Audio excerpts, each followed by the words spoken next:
अस्सलाम वालेकुम वरहमतुल्लाहि वबरकातुहू। मेरे वीडियो शुरू करने से पहले मेरे चैनल को लाइक और सब्सक्राइब ज़रूर कर लें। हर मिनट कोई ना कोई इस दुनिया से रुखसत हो रहा है और इस फ़ानी दुनिया को अपने पीछे छोड़ देता है। हम सब इस कतार में लगे हुए हैं मगर अनजान बने हुए हैं। हमें ये नहीं पता कि हमसे आगे कतार में कितने लोग हैं।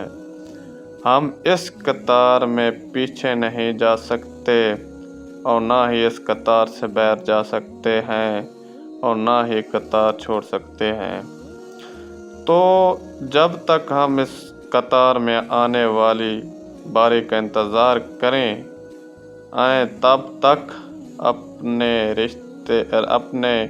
रब से रिश्ता पक्का करें, गुनाहों से अपने आप को बचाएं, गरीबों की मदद करें, नमाज की पाबंदी करें, लोगों को खुशियां दें और हर काम साफ दिल और अच्छी नीयत के साथ करें। जब सारे ही रास्ते वो गरीब की झोपड़ी से निकलते हो या अमीर के महल से एक ही मंजिल कब्रिस्तान को ही जाते हैं, तो फिर तकब्बुर और गरूर किस बात का है।